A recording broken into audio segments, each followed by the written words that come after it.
이거는 2013년도 8월 달에 펀메드에 발표를 했습니다. 5%짜리는 한 60%, 그 다음에 10%짜리는 75% 정도의 종양 크기를 줄이는 효과가 있더라.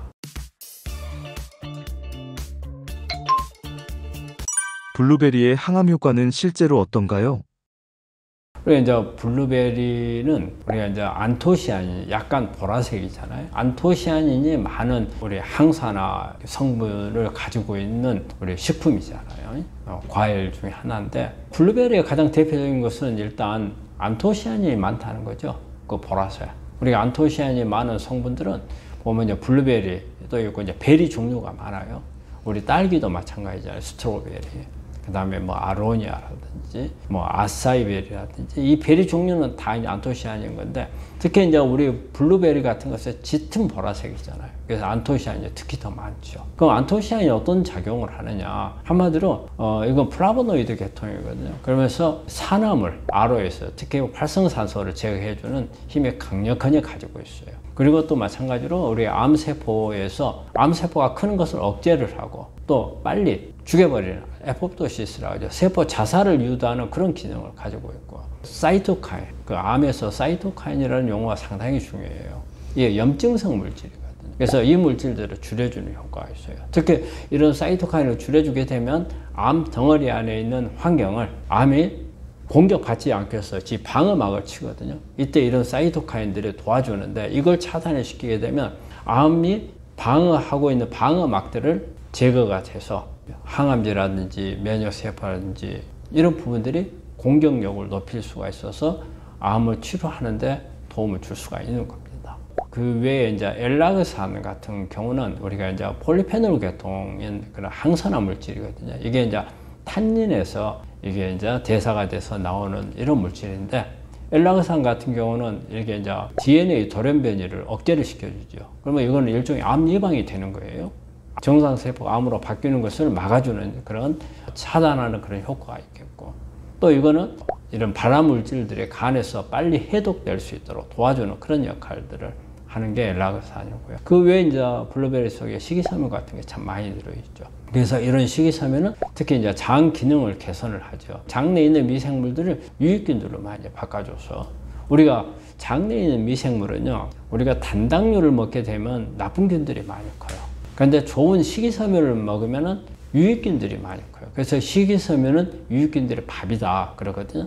그렇기 때문에 이런 블루베리 같은 경우도 이 안에 좋은 식이섬유가 많이 있죠. 그래서 장을 좋게 해줘서 장내 미생물들이 좋은 균으로 바뀌게 되면 장 안에 있는 여러 가지 암을 예방할 수 있는 물질들, 그런 좋은 물질들을 이 미생물들이 만들어서 우리한테 공급을 해주기도 하고, 또 장 점막을 손상을 막아줘 가지고 이 면역을, 우리 암을 공격할 수 있는 면역 상태로 바꿔주고, 또 특히 암 덩어리 안에 환경을 공격하기 유리한 환경으로 바꿔주는 그런 기능을 해요. 그래서 이런 식이섬유도 상당히 중요한 역할을 하거든요. 그래서 블루베리는 이런 안토시아닌이나 엘라그산이나 그 다음에 식이섬유, 그 외에 이제 페놀류 같은 것들이 있는데, 이런 부분들이 아주 많이 있어요. 그래서 암을 치료하는데 아주 도움이 될 수 있는 그런 식품이고, 또 보통 이제 하루에 뭐든지 너무 많이 먹어서 좋을 건 없거든요. 그래서 이런 경우는 블루베리는 하루에 한 20에서 30g, 좀 더 욕심내갖고 먹는다 그러면 한 50g 정도. 근데 이게 너무 좋다 해갖고 많이 먹잖아요. 그러면 항상 식이섬유가 오히려 부담이 될 수 있어요. 속이 더불어가고 가스 같은 게 만들어질 수가 있기 때문에 가능한 한 식이섬유가 많은 식품은 적당량 먹는 게 좋습니다. 블루베리도 그 중에 하나라고 생각할 수 있습니다. 블루베리의 놀라운 독소 배출 효과는 어떤가요? 블루베리가 항산화 성분이 많이 있기 때문에 우리 해독 작용을 할 수 있다고 볼 수가 있거든요. 특히 이제 뭐 안토시아닌이라든지 또 이 안에 같이 들어있는 비타민 C나 강력한 지용성 비타민인 비타민 E, 토코페롤, 이런 것은 이제 강력한 항산화제로 작용을 하죠. 그래서 암세포에서 만들어지는 활성산소, 이런 부분들을 제거를 하는 거고, 이런 활성산소를 간에서 엄청나게 이 해독을 하기 위해서 간이 혹사를 해야 되거든요. 블루베리나 이 안에 들어있는 성분들이 들어가서 그런 부분들을 도와주게 되면 간이 조금 부담을 줄일 수가 있어서, 그래서 간의 해독 기능을 도와주는 그런 기능이 있고요.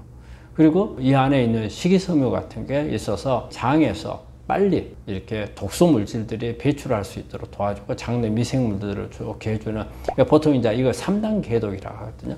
배출해주는 그런 기능을 도와주기도 하고, 이런 거 하다 보면은 한마디로 이제 면역도 올릴 수가 있고, 블루베리 자체는 우리 항산화 작용 이런 부분들을 통해서 암세포 안에 있는 ROS를 제거해서 암세포로 진행되는 거라든지, 또 아니면 암세포를 괴사시키는 그런 효과도 높일 수 있고, 여기에 하나 더 해가지고 간의 해독 기능을 좋게 만들어주는 그런 효과도 있고, 또 장 기능을 좋게 해가지고 장 해독에도 도움을 줄 수 있고, 결과적으로 이런 부분들이 종합적으로 해서 면역을 높여갖고 암하고 싸우는 환자분들 암 치료하는데 큰 도움을 줄 수 있다고 생각합니다. 블루베리의 과학적 항암 효과는 어떤가요? 블루베리에 있어서 항암 작용에 대한 근거로서 나온 게 2013년도에 10월 달에 NIH에서 발표한 자료인데, 이게 사라 존슨이라는 분이 대표 제자가 돼요. 여기에서는 어떤 거냐면 블루베리가 어떻게 암을 예방하는가, 그 기전을 조금 연구한 거거든요. 그래서 염증을 유발하는 인자라든지, 그 다음에 산화 스트레스, 그리고 DNA 손상, 이런 부분들에 대한 이런 산화 스트레스를 억제하는 효과가 있다는 거, 그 다음에 암세포 증식을 억제하는 효과가 있다, 그 다음에 세포 자살을 유도하는 그런 효과가 있다는 것을 연구한 발표가 되겠습니다. 이건 이제 동물 실험인데요. 쥐를 가지고 이용한 건데, 3중 음성 유방암, 3중 음성 유방암 세포를 가지고 암세포의 어떤 전이나 성장을 블루베리가 조절할 수 있다는 것을 논문이 나온 게 있는데, 여기 이제 린 아담스 이분이 주 저자로 발표한 거예요. 이거는 2013년도 8월 달에 펀메드에 발표를 했습니다. 이때 한 거는 5%짜리 블루베리하고 그 다음에 10%짜리 블루베리를 섭취를 하고요. 동물에다가, 쥐에다가 살펴본 결과 종양 크기가 5%짜리는 한 60%, 그 다음에 10%짜리는 75% 정도의 종양 크기를 줄이는 효과가 있더라. 그리고 림프절이나 이렇게 간의 전이율을 살펴보니까 5%는 한 25%를 줄이고 10%는 70%의 전이 감소를 시키더라는 이런 논문이 발표된 게 있습니다. 블루베리 어떻게 먹어야 효과가 클까요? 블루베리를 어떻게 먹는 게 좋은가? 블루베리는 특별하게 생으로 먹어야 된다, 아니면 익혀서 먹어야 된다, 그 외에 이제 어떻게 먹어야 된다, 이런 방법들은 딱 이렇게 정해져 있는 건 아니고요. 일반적으로 먹는 것은 우리가 이제 그 빈속에 먹는 경우, 각 먹는 것에 따라 약간 장단점이 있는 것 같아요. 우리가 이제 공복에 이렇게 먹는 경우도 많이 있고, 그 다음에 단독으로 먹는 경우 있고, 여기서 갈아서 먹을 수 있는, 갈아서 먹는 경우는 되게 이제 스무디 같은 것을, 이때 이제 블루베리하고 여러 가지 같이 섞어서 뭐 케일도 좋고, 바나나도 좋고, 뭐 아몬드나 우유가 소화가 잘 되는 분들은 우유를 같이 하는 것도 나쁘지 않죠. 블루베리가 가지고 있는 여러 가지 성분과 그 외에 같이 조합한 여기에 들어있는 항산화 성분들이 같이 시너지 효과를 낼 수도 있고, 장도 해독을 하는데 도움이 되고, 그 다음에 면역을 강화할 수 있는 그런 효과를 높일 수 있어서 스무디 같은 경우도 괜찮고, 요거트는 발효식품이잖아요.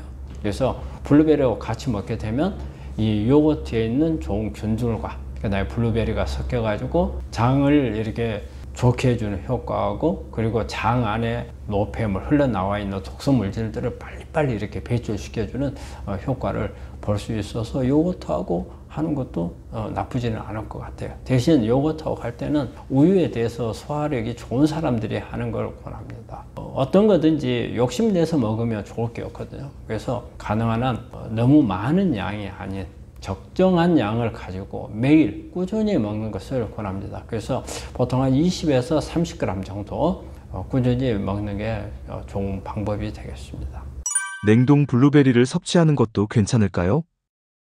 뭐 크게 관련이 이제 없다고 돼 있어요. 그런데 어쨌든 냉동보다는 블루베리가 좀 더 나을 수도 있다고 보죠. 그리고 냉동을 하게 되면 그대로 바로 먹는 것보다는 어떤 영양소가 파괴는 조금은 더 되리라고 봐요.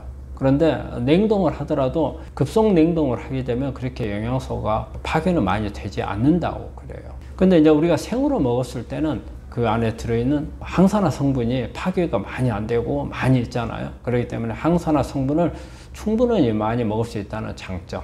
수용성 비타민C나 효소 같은 게 싱싱한 그대로 있잖아요. 그렇기 때문에 해독에도 훨씬 더 좋고, 그 다음에 결과적으로 면역력을 높이는 데도 훨씬 더 좀 더 유리할 수 있기 때문에 생 블루베리가 가장 좋은 것 같고, 블루베리가 제철이 있잖아요. 그때는 이렇게 먹을 수가 있지만 그렇지 못한 경우에는 냉동한 거, 급속 냉동을 한 것도 도움이 된다고 그래요. 그렇게 급속 냉동을 하면 그렇게 영양소 파괴가 많이 되지는 않는다고 그래요. 그리고 우리가 연중 내내 이렇게 먹을 수가 있고, 또 이렇게 냉동해서 온 부분들이 좀 가격이 좀 저렴하기 때문에 뭐 가격 때문에 잘 먹지 못하는 분들 같은 경우는 냉동한 것을 좀 저렴하게 구할 수 있기 때문에 이런 부분에도 좀 도움이 될 수 있겠고, 또 냉동한 부분은 여러 가지 같이 섞어서 먹게 되면 그냥 생으로 먹는 만큼의 효과를 낼 수도 있겠죠. 스무디라든지 샐러드라든지 요거트에 이렇게 같이 섞어서 하게 되면은 효과를 더 낼 수 있다고 봅니다.